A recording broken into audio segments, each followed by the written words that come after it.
नमस्कार दोस्तों, मैं मनीष कुमार भोज आप सभी का अपने यूट्यूब चैनल पहाड़ एजुकेशन में हार्दिक स्वागत करता हूं। दोस्तों, मैं आज जो श्रृंखला आप लोगों के बीच लेके उपस्थित हुआ हूं, उत्तराखंड की आगामी जो प्रतियोगिता परीक्षाएं आयोजित होने जा रही हैं उनके लिए बहुत ज़्यादा महत्वपूर्ण ये श्रृंखला रहने वाली है। आज जो हमारा जो टॉपिक रहेगा वो उत्तराखंड के प्रमुख योजनाओं के बारे में हम चर्चा करेंगे कि समय दर समय उत्तराखंड सरकार द्वारा कौन कौन सी योजनाएं क्रियान्वित की गई हैं। उन्हीं क्रम में अगर हम पहला जो योजना देखें तो ये मुख्यमंत्री आंचल अमृत योजना ये प्रारंभ की गई थी। ये है क्या, इसको बारे में थोड़ा सा देखते हैं। उत्तराखंड में महिला सशक्तिकरण और बाल विकास मंत्रालय द्वारा संचालित मुख्यमंत्री आंचल अमृत योजना का जो शुभारंभ हुआ था ये 7 मार्च 2019 को ये शुभारंभ किया गया था। ठीक है, आपको पता होना चाहिए ये 7 मार्च 2019 को ये किया गया था। उत्तराखंड के जो मुख्यमंत्री हैं आप सभी को पता है, पुष्कर सिंह धामी द्वारा ये देहरादून में ये कार्यक्रम का आयोजन किया गया था। इसमें मुख्यमंत्री द्वारा प्रतिभाग किया गया था और अमृत योजना आंचल अमृत योजना का यहाँ पर किया गया था। ये पूर्व में भी ये योजना थी तो इसको पुनः क्या कर दिया गया था, प्रारंभ कर देते और इसके अंतर्गत 11 बच्चों को दूध वितरण कर यहाँ पर इस योजना का किया गया था, शुभारंभ किया। कभी क्वेश्चन ये बनता है कि मुख्यमंत्री आंचल अमृत योजना की जो शुरुआत हुई थी कितने बच्चों को इसमें दूध वितरित किया गया था शुरुआती दौर पे, तो 11 बच्चों को यहाँ पर दूध वितरित किया गया था और जिसके कारण ये योजना थी ये अगर मैं बात करूँ परीक्षा के दृष्टिकोण से बहुत ही अधिक महत्वपूर्ण ये हो जाता है। अगर हम बात करें इसका क्या उद्देश्य था, थोड़ा इसके उद्देश्य की तरफ भी बढ़ते। देखिए, मुख्यमंत्री द्वारा ये स्पष्ट तौर पर अवगत कराया गया था कि योजना का जो पुनः शुभारंभ होने से क्या बच्चों के जो विकास और उनके जो पर्यावरणिक जो प्राय जो पोषक स्रोत होते हैं उनको बढ़ाने में कहीं ना कहीं यहाँ पर मदद मिलेगी। जो बच्चे कमज़ोर हो जाते हैं या उनको कहीं जो पोषक तत्वों की वजह से उनका शरीर बहुत ज़्यादा कमज़ोर हो जाता है तो कहीं ना कहीं इस वजह से उन बच्चों पर क्या गए कहीं ना कहीं उनका स्वास्थ्य या उनके जो पोषक तत्वों से उनको मदद मिलेगी। और माँ का आंचल दूध का धूप छाँव से बचाता है। ये आपको सभी पता है कि जो माँ का जो दूध है वो बहुत ढेर सारे ऐसी बीमारियों से हमें बचाता है और उसी कारण ये आंचल अमृत योजना बच्चों के कुपोषण को दूर करने में कहीं ना कहीं सहायक होगी। जो विकलांग जो बच्चे होते हैं कहीं ना कहीं अगर उनको पौष्टिक आहार मिलेगा कहीं ना कहीं इन चीज़ से वो लाभान्वित होंगे।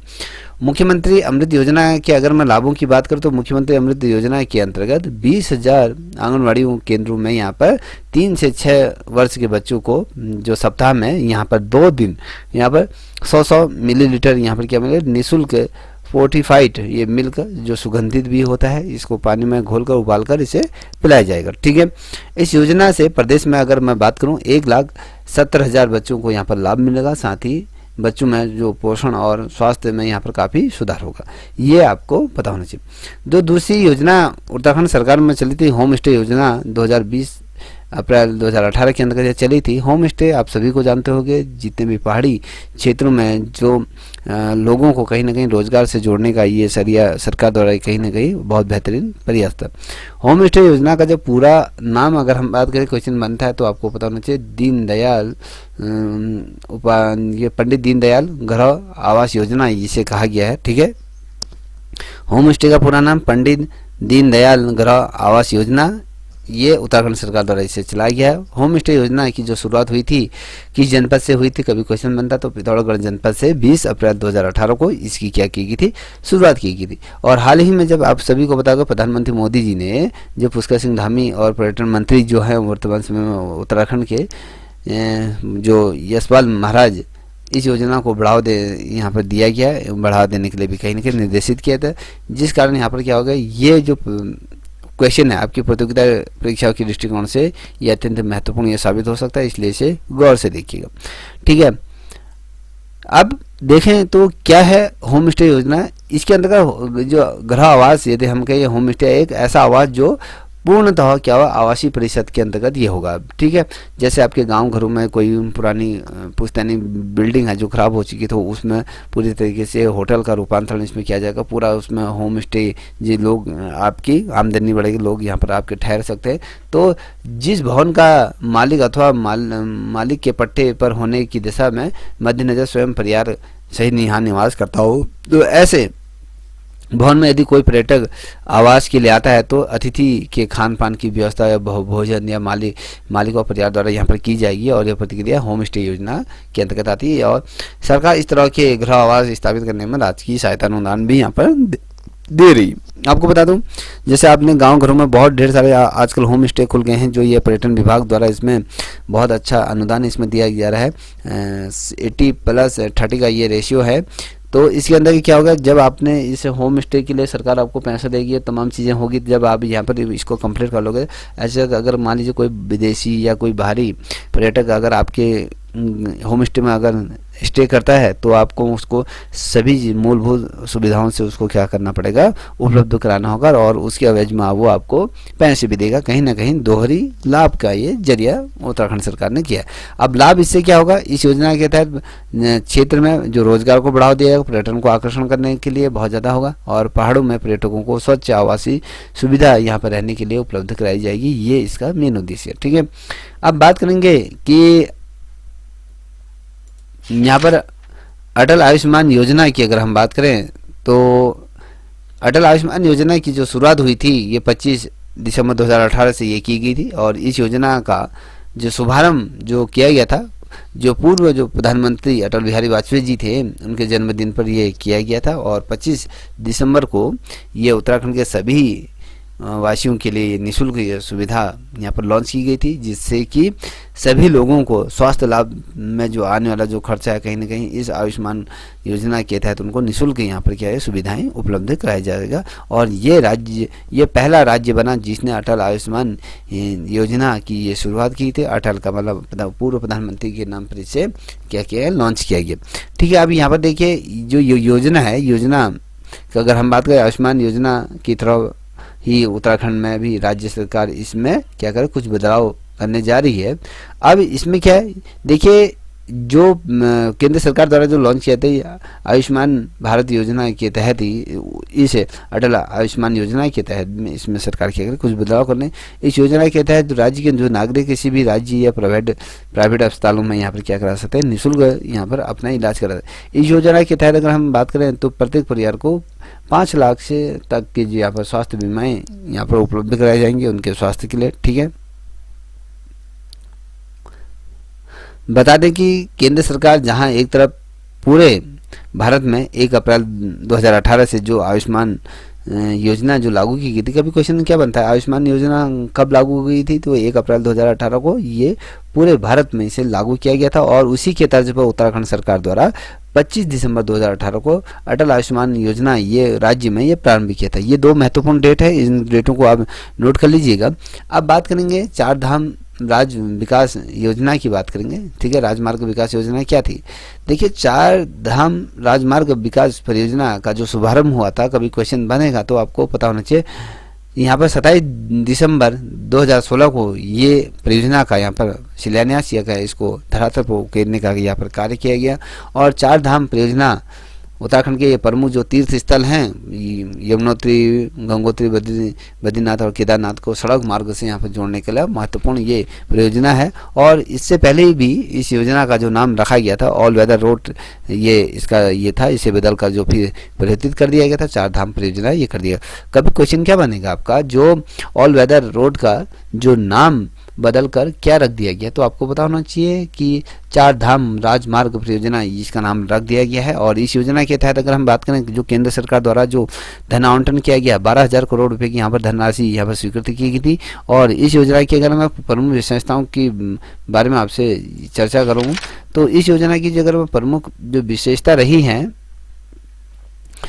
तो हाल फिलहाल में ही अगर हम बात करें तो इस योजना की जो प्रमुख विशेषता ये रही कि ये उत्तराखंड के जो पहाड़ी इलाके हैं वहाँ पर 8,089 ये किलोमीटर की सड़क यहाँ पर बनेगी और 10 मीटर चौड़ी ये रहेगी। और इसके अंतर्गत अगर बताओ कहीं कहीं पर अलावा अगर हमारे टनकपुर हो गया पिथौरागढ़ तक ये 48 किलोमीटर रोड का यहाँ पर विकास किया जाएगा। और इसके साथ ही उत्तराखंड के जो पर्यटन क्षेत्र है उनको कहीं ना कहीं आकार और बढ़ाया जाएगा और साथ ही आय का कहीं ना कहीं इजाफा इसमें होगा। इस योजना में अगर कुछ वर्षों के लिए पर्यावरण को क्षति तो पहुंचेगी। जितना अगर इतना बड़ी परियोजना अगर चल रही है तो पर्यावरण को कहीं ना कहीं इसमें क्षति के रूप में अगर कहीं लैंडस्लाइड हो रहा है यहाँ पर या भी बड़े बड़े पहाड़ कट रहे होंगे, और साथ ही आपकी अगर मैं बात करूँ तो बहुत ज़्यादा वृक्षों का भी यहाँ पर कहीं ना कहीं नुकसान झेलना उत्तराखंड को पड़ेगा। तो लेकिन फिर अगर हम बात करें इस योजना को जब पूरा हो जाएगा तो पूरे होने के लिए सुप्रीम कोर्ट की यहाँ पर अनुमति मिल गई है, और पिछले दफ़े जिस प्रकार से पर्यावरण को क्षति देखते हुए इसमें रोक लग गई थी कि भैया इस योजना से उत्तराखंड के तमाम क्षेत्रों में क्या हो कहीं ना कहीं भूस्खलन या बहुत ज़्यादा तमाम चीज़ आ रही थे, ये रोक हाईकोर्ट में लगी थी। तो फिर बाद में ये क्या हो गया, रिलीज हो गई थी और अनुमति मिल गई थी इस योजना की। अगर हम बात करें तो परीक्षा के दृष्टिकोण से अत्यंत ही महत्वपूर्ण है। ठीक है, अब अगर बात करते हैं पंडित दीनदयाल उपाध्याय मातु पितु पर्यटन योजना की, अगर हम बात करें, जो ये इस योजना की जो शुरुआत हुई थी आपकी 29 जुलाई 2017 को उत्तराखंड सरकार ने मेरे बुजुर्ग मेरे तीर्थ योजना के नाम से यहाँ पर पंडित दीनदयाल उपाध्याय मातृ पितु पर्यटन योजना की यहाँ पर शुरुआत की गई थी। और इससे पहले इस योजना का जो नाम था मेरे बुजुर्ग मेरे तीर्थ 25 सितंबर 2000 को इसको शुरुआत की गई थी। इस मात्र तीर्थ जो पर्यटन योजना था, इसका उद्देश्य जो बुजुर्गों को तीर्थ यात्रा यहाँ पर करवाने की यहाँ पर मेन उद्देश्य था। और इसकी प्रमुख विशेषताओं की अगर हम बात करें तो इस योजना के अंतर्गत 65 वर्ष से अधिक के जो बुजुर्ग हैं वो इसके अंतर्गत सम्मिलित किए जाएंगे। जो आय उनको किसी भी प्रकार का यहाँ पर आय नहीं देना होगा, सारी सेवाएँ आपकी सरकार की ये रहेंगी और तमाम चीज़ें। ठीक है, अब राज्य सरकार ने अपने खर्चे पर वर्तमान समय में अगर हम बात करें तो 11 तीर्थ स्थलों को यहाँ पर इसमें सम्मिलित किया, जैसे बद्रीनाथ हो गया, गंगोत्री और इठा साहिब, नाना मत्ता, पिनार किलियर, जागेश्वर या फिर गैराड़, अगर ये गंगोलीहार या बैजनाथ या काली मठ या तालिकेश्वर, जो ये तमाम चीज़ों पे इन्होंने किया गया। तो उत्तराखंड सरकार कहीं ना कहीं अपने खर्चे पे इनको करा रही है। अब अगर हम बात करें उत्तराखंड किसान पेंशन योजना की, अगर हम बात करें तो इसके बारे में भी थोड़ा सा समझ लेते हैं ये क्या है। देखिए, समाज कल्याण विभाग द्वारा इसको संचालित किया जा रहा है उत्तराखंड किसान पेंशन योजना। तो ये जो शुरुआत की गई थी 15 अगस्त 2014 को उत्तराखंड सरकार द्वारा इसमें किसान पेंशन योजना यहाँ पर लागू की गई थी। जो आर्थिक तंगी से जो जितने भी किसान जूझ रहे हैं तो उनके लिए विशेष रूप से ये संचालित की गई थी। और अन्य राज्यों में भी इस प्रकार के जो योजनाएं या पेंशन योजनाएं चलाई जा रही हैं, और लगातार उत्तराखंड से जो पलायन हो रहा है तो इससे कहीं ना कहीं हमारे राज्य को कहीं ना कहीं बड़े मात्रा में यहाँ पर नुकसान हो रहा है। और इस ऐसी अनेक समस्याएं हमारे उत्तराखंड में है, इनको निजात पाने के लिए कहीं ना कहीं उत्तराखंड सरकार द्वारा उत्तराखंड किसान योजना की शुरुआत की गई। और योजना की अगर प्रमुख विशेषताओं की अगर बात करें तो ये योजना 60 वर्ष से अधिक की उम्र के किसान जिनके पास 2 हेक्टेयर से कम भूमि है उन्हें प्रति माह यहाँ पर 1000 रुपये यहाँ पर सरकार देगी। और ये सुविधा खेती करने वाले किसानों को ये मिलेगी, अन्यथा और किसी को नहीं मिलेगी, याद रखिएगा। और मुख्य उद्देश्य क्या रहा इसका, इस योजना का जो मुख्य उद्देश्य रहा किसानों की जो फसल खराब ना हो उनको आर्थिक सहायता यहाँ पर प्रदान की जाए। और आर्थिक सहायता का लाभ सिर्फ नए किस्म के जो बीजों के लिए, खाद्यों के लिए यहाँ किसान लगा सकते हैं। कहीं पर इस योजना से कई हद तक पलायन रुकने में भी थोड़ा सा मददगार ये साबित हुई है। ठीक है, अब बात करेंगे नंदा गौरा योजना क्या रही। देखिए, अगर इस योजना की अगर बात करें तो ये बाल विकास मंत्रालय द्वारा इसको संचालित किया जाता है। नंदा गौरा योजना का जो शुभारंभ हुआ था ये हुआ था आपका 2 जून 2017 से ये प्रारंभ किया था। और इस योजना की अगर हम बात करें तो गौरा देवी कन्याधन योजना पर ये क्या नंदा देवी इसमें क्या करें सम्मिलित स्वरूप इसको बदल दिया गया है। और इसकी प्रमुख विशेषता क्या है, इस योजना के तहत जितने भी BPL परिवारों की जो बालिकाएं हैं उनको 2 चरणों में यहाँ पर 62,000 रुपये की यहाँ पर दिया जाएगा, जिसमें बालिका के जन्म पर 11,000 और 12वीं पास होने पर यहाँ पर 51,000 रुपये यहाँ पर दिए जाएंगे। ठीक है, वहीं आप देख पा रहे हो उत्तराखंड में जो जननी सुरक्षा योजना है तो इसमें क्या था, राष्ट्रीय ग्रामीण मिशन द्वारा इसमें जननी सुरक्षा योजना की शुरुआत की थी। अप्रैल 2005 में इसकी शुरुआत हुई थी। इसके तहत क्या थी, जो सरकारी अस्पतालों में जो प्रसव करा रही गर्भवती महिलाओं को यहाँ पर 1400 रुपये की धनराशि यहाँ पर दी जाएगी। और साथ ही जो खुशियों की सवारी जो एम्बुलेंस है उसके तहत प्रसव तक के जो बाद के बच्चे को उसको घर छोड़ने के यहाँ पर निःशुल्क ये सुविधाएं दी जाएगी। और नवजात को 1 वर्ष तक यहाँ पर निःशुल्क उपचार BPL हो या BPL परिवार की जो गर्भवती महिलाओं को यहाँ पर कहीं ना कहीं पोषण आहार के लिए यहाँ पर 900 रुपये प्रति माह यहाँ पर दी जाएगी। ये कुछ महत्वपूर्ण योजनाएं थी जो उत्तराखंड सरकार द्वारा ये संचालित की जा रही है। और इससे कुछ और योजनाएं हैं जिस पे मैं अगली वीडियो लेके आऊँगा। अगर आपको ये वीडियो पसंद आई हो तो प्लीज़ चैनल को लाइक शेयर सब्सक्राइब अवश्य करें, साथ ही अपने दोस्तों को साझा करें। तब तक के लिए इतना ही। जय हिंद, जय भारत, जय